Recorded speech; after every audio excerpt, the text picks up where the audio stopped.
엑스레이실 방사선 차폐 공사의 자재인 납판의 간편 시공 방법과 여러가지 사항들을 말씀드리겠습니다. 본 영상에서 보여드리는 자료들은 제가 운영하는 네이버 카페에 모두 있습니다. 영상이 끝날 때까지 떠있는 카페.naver.com/pbgnC를 직접 입력하셔도 되고요. PB는 납의 원소 기호라서 제가 넣어봤고요. GNC는 예전에 몇 년간 사용했던 상호입니다. 다른 방법은 네이버에서 네이버 로고 아래 카페 있죠. 카페를 클릭하세요. 네이버 검색창에다 하시는 게 아니에요. 검색을 네이버 카페 여기 있죠. 네이버 카페 검색에서 검색을 하시는 거예요. 납판 검색하시면 제일 위에 있는 여기 GNC 메탈 있죠. 납판 가로 열고 GNC 메탈, 여기가 저의 카페입니다. 제가 운영하고 있는 카페요. 여기에 이제 시세표도 단가 규격도 있고요. 간편 시공 방법, 제가 오늘 설명드릴 도면들이 여기 다 있어요. 제가 설명드릴 도면 외에도 도면들이 다 있으니까 요거를 참고하시면 될 것 같고요. 어떻게 들어가는지는 아시겠죠? 너무 늦은 시간만 아니면 가입 승인해 드리니까요. 가입 신청하시기 바랍니다. 문의 전화가 오면 가장 먼저 물어보는 것은 두께를 몇 mm짜리를 사용해야 하는지 물어보십니다. 그런데 납판 두께 선정은 저희가 하는 것이 아니에요. 엑스레이 장비에 따라 선정이 됩니다. 엑스레이 장비 설치업자에게 문의를 하셔야 됩니다. 장비마다 나오는 방사 선량도 다르고 브랜드마다 또 다릅니다. 그래도 이렇게 물어보시는 분들은 생각이 있는 분들이에요. 몇 번 시공해 보셨다고 몇 mm 몇 장 보내주세요 라고 하시는 분들이 계세요. 예를 들면 일전에 한 번 시공을 했었는데 납판 두께를 1mm를 사용했던 거죠. 그러니까 기존에 납판 두께를 1mm를 사용하라고 해서 그렇게 했어요. 그런데 다음 공사는 물어보지도 않고 그냥 1mm를 썼었으니까 1mm 쓰면 되나 보다 해가지고 1mm를 주문을 하시는 거예요. 이런 분이 전화 오면 저는 꼭 물어봅니다. 두께가 그렇게 정해져서 하시는 건가요? 라고 하면 열의 9은 저번에 그렇게 했었는데요. 그냥 그렇게 하면 되는 거 아닌가요? 라고 합니다. 이렇게 하시면 큰일 나요. 벽체와 납판 모두 뜯어내는 경우도 실제로 봤습니다. 납판도 비철 금속이다 보니 가격이 비싸요. 동판보다는 싸지만. 그러다 보니 공사비 받은 것을 생각해보면 얼마 안 남을 것 같을 겁니다. 그러면 몰래 얇은 것을 사용하는 경우도 있어요. 이렇게 하시면 큰일 나요. 실제로 육안으로 보면 0.8에서 1mm 이 두 가지는 거의 육안으로 차이가 안 나요. 저희처럼 전문가가 보지 않는 이상은. 꼭 장비 설치업자에게 문의하셔서 두께 선정한 후에 저희한테 연락하시기 바랍니다. 면적 재셔가지고요. 아니면 면적은 저희가 산출해 드릴 수 있습니다. 반면에 1mm를 시공해도 되는데 일전에 시공했던 납판이 2mm라서 2mm를 시키시는 경우도 있어요. 가격이 2배이니 마진도 2배입니다. 그냥 팔면 2배 남습니다. 저희는. 그런데 그렇게 인생 사는 사람이 아닙니다. 그런데 그렇게 사는 사람들이 많더라고요. 팔면 그만이거든요. 제가 납판을 20대 초중반부터 시공하고 판매를 했습니다. 20년 훨씬 넘게 이 일을 계속할 수 있는 것은 정도를 걸어왔기 때문입니다. 지금부터 납판의 시세에 대해 말씀을 드릴게요. 납판은 당연히 납으로 만듭니다. 납판의 가격은 납의 시세에 따라 변동이 있어요. 원자재에 따라서요. 당연하죠. 저희처럼 공장에서 바로 보내드리는 납판은 가격 변동이 계속 있다는 거죠. 반면에 공구상가에 있는 철판이나 여러가지 금속 자재를 판매하는 가게 있죠. 공사를 하는 곳이 아니라 그냥 철판이나 이런 것들, 금속 가게들, 이런 곳에서는 납의 시세에 따라 납판이 가장 저렴할 때 납판을 대량으로 구매를 해놔요. 창고에 싸놓죠. 그렇게 해서 판매를 하는 거예요. 그러면 납판의 가격이 가장 비쌀 때는 오히려 이런 곳이 저렴합니다. 당연하죠. 재놨다가 파는 거니까. 이런 것은 시공을 하지 않기 때문에 시공에 대해서는 설명을 못합니다. 뭐 양아치처럼 저한테 설명 듣고 거기서 사셔도 상관은 없어요. 본인 마음이죠. 그냥 양아치만 되는 거예요. 가끔 납판이 여기가 다른 곳보다 비싸다고 화까지 내셨던 분들도 있었습니다. 이 말을 계속 설명하기가 한계가 오는 거예요. 그래서 이 영상을 찍고 있는 이유 중에 하나입니다. 매번 설명드리기 힘들어서. 이 영상을 보시면 왜 가격차가 났었는지 이해가 되실 겁니다. 여러분들은 가격 저렴할 때 창고에 보관했다가 주는 납판을 구매하시겠습니까? 아니면 공장에서 하루나 이틀 전에 뽑은 깨끗한 납판을 구매하시겠습니까? 납판이 금방 뽑은 것은 은색으로 반짝거리며 너무 이쁩니다. 개인적으로 반짝거리는 은빛이 너무 이뻐요. 여기 지금 화면에 보시는 것처럼 요거 지금 막 밝고 막 그래서. 그런데 이게 진짜 처음에 뽑았을 때는 은색으로 굉장히 이뻐요. 일정 기간이 지나면 짙은 회색으로 변해요. 위에 언급한 곳에서 납판을 구매하시면 짙은 회색의 납판을 받으시는 겁니다. 만약 병원장이 예전에 월급 의사로 있던 병원이나 뭐 그런 데서 먼저 공사하는 걸 봤는데 거기선 이런 깨끗한 납판을 봤던 거예요. 근데 만약에 이런 창고에 재어놓은 납판을 샀는데 보니까 회색이고 거의 검은색에 가깝단 말이에요. 태클이 분명히 들어옵니다. 실제로 들어와서 팔고 반품하고 저희한테 다시 사간 적도 있어요. 실예가 있었기 때문에 말씀이 드리는 거예요. 지금부터 납판 시공에 대해 말씀드리겠습니다. 우선 납판 시공의 범위입니다. 천정과 바닥은 납판을 시공할 일이 거의 없습니다. 이유는 철근 콘크리트 슬라브의 두께가 200mm이면 납판에 2mm의 방사선 차폐 능력을 가집니다. 100mm당 한 1mm의 연당량을 가지는 거예요. 그러니까 차폐 능력을. 그런데 가끔 현관과 철판으로 지어진 가건물식의 바닥이나 천정이 가끔 있어요. 철골 주차장 같은 거 혹시 보셨는지 모르겠네요. 주차장들이 그런 재질 많이 쓰죠. H형광으로 이렇게 기둥 세우고 바닥 세우고 거기에 사이사이에 철판으로 이렇게 올려서 하는 그런 건물들 가끔 있습니다. 그런 곳은 바닥 천정도 다 차폐 공사를 하셔야 됩니다. 보통 인테리어를 하시는 분들이 개인 병원에 차폐 공사를 하시는 거죠. 이런 개인 병원들은 납판의 두께가 2mm를 넘지 않습니다. 저희가 직접 시공하는 원자력 발전소나 연구소 또는 산성 용액을 담는 탱크의 라이닝 공사 뭐 그런 걸 하실 일이 없으실 거 아니에요. 거의 개인 병원이에요. 거기다가 신축 건물이 아니고 거의 있는 건물에 병원이 들어와서 개업을 하는 그런 상황이 거의 대부분이죠.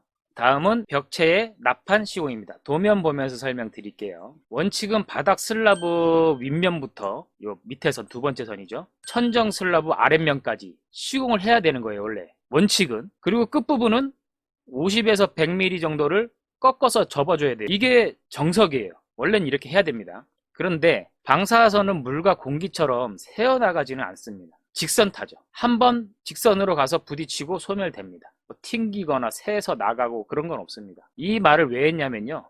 천정 슬러브까지 꼭 올리지 않아도 된다는 말씀을 드리려고 한 겁니다. 인테리어 하시는 분들이 시공을 하시는 경우는 보통 신축 건물이 아니고 누군가 사용했던 건물의 일부에 시공을 하게 됩니다. 신축 건물인 경우가 거의 없어요. 거의 천정이 텍스나 석고보드로 마감이 되어 있는 상태죠. 납판을 천정까지 올려서 시공하려고 천정 마감을 뜯을 필요까지는 없다는 얘기입니다. 이런 경우는 천정 마감선까지만 올려서 시공하셔도 됩니다. 도면 보시면 여기 천정 마감선 있죠. 여기 석고보드나 아니면 텍스 천정 마감선과 천정 슬라브선의 사이가 보이시죠? 여기에 엑스레이 장비가 있어서 방사선이 나옵니다. 그러면 이렇게 직선타로 가서 철근 콘크리트 슬라브에 맞고 소멸이 됩니다. 그러니까 이쪽으로 이렇게 쭉 방사선이 이렇게 가서 납판이 여기까지만 설치가 되어 있는 거죠. 지금 제가 말씀드린 거는 이 위에까지 안 올리고 천정 마감선까지.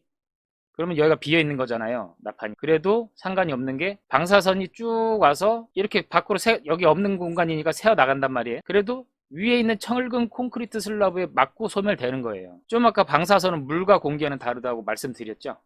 그래서 천장 마감선까지만 시공해도 된다는 말씀을 드리는 겁니다. 100mm만 덜 올려도 많은 양이 차이가 납니다. 보통 이런 병원들은 근린생활시설이죠. 이런 건물들은 천정 마감선과 천정 슬라브선의 사이가 꽤 높습니다. 배관, 덕트, 배선 등이 지나다니는 곳이죠. 아까 말씀드린 슬라브 밑선에서 천정 마감선 사이, 여기가 배관, 덕트, 전선, 배선들이 돌아다니는 길인데 이게 근린생활시설들은 이게 굉장히 높아. 여기 이만큼을 안 하면은 한 1m 이상 되는 경우도 있어요. 1m 이상을 한 줄을 내면을 공사를 안 하면은 얼마나 자재가 많이 빠지겠어요. 그러면 이 영상을 보시는 시공업자는 이미 자재비가 어마어마하게 빠진 겁니다. 고맙죠. 돈 벌게 해드려서요. 정말 고마워하셔야 합니다. 술 한잔 사셔도 됩니다. 납판을 부착하는 방법을 알려드리겠습니다. 사진 보면서 말씀드릴게요. 납판이 철판보다 약 1.5배 무겁습니다. 2.0mm 한 장에 약 38kg 정도 됩니다.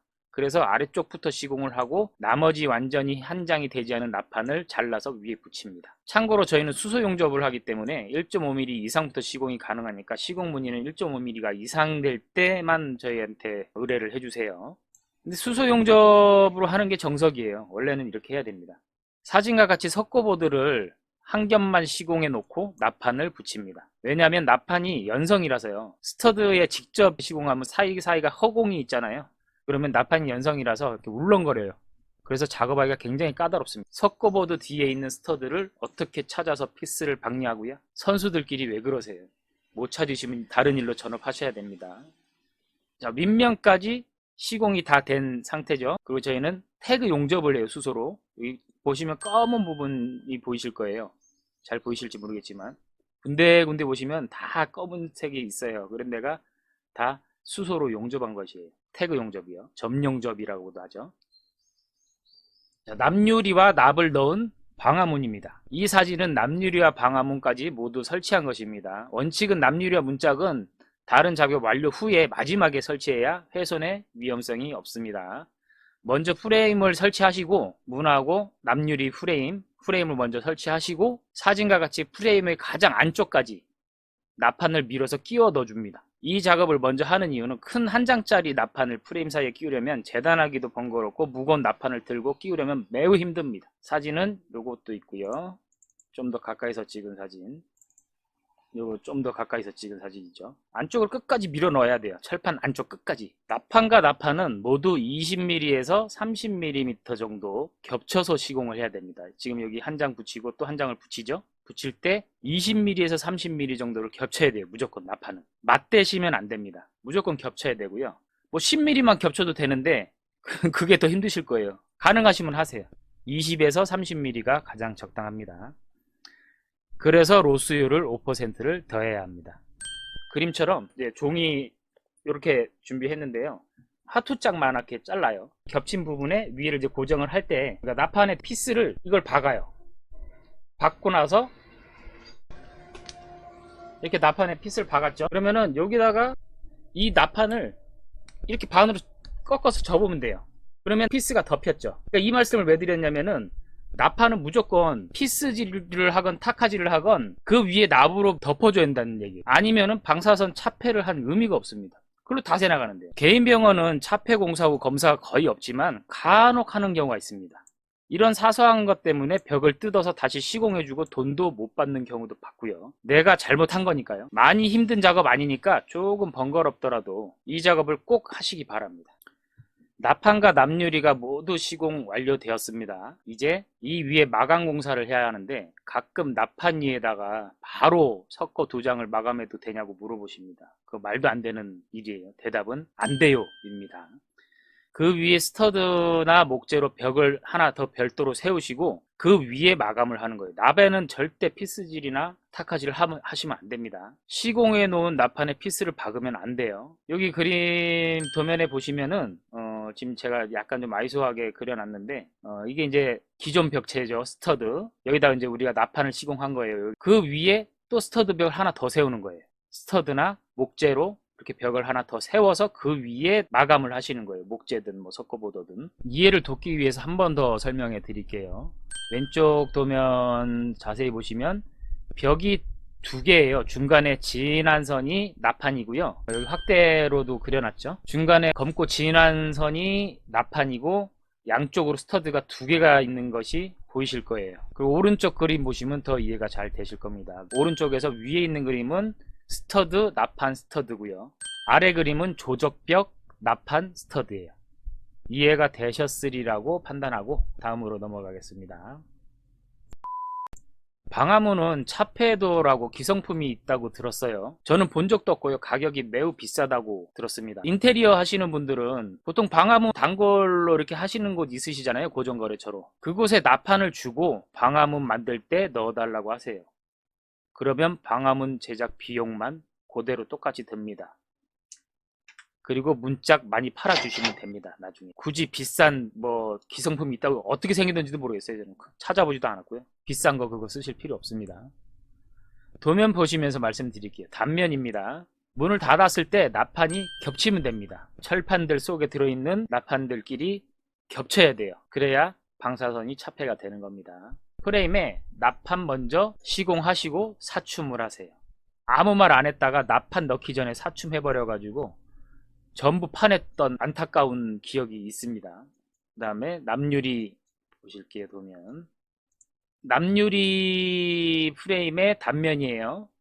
저희는 이런 식으로 절곡을 하는데 중요한 것은 납유리하고 나판이 겹치게만 설치를 해주시면 돼요. 다른 절곡 방법으로 하셔도 됩니다. 진한 선이 검고 진한 선이 나판이고 빗금으로 쳐져 있는 곳이 남유리입니다. 그리고 위에 이제 스테인레스 사각 파이프로 유리를 고정했죠. 이런 방식으로 하시면 됩니다.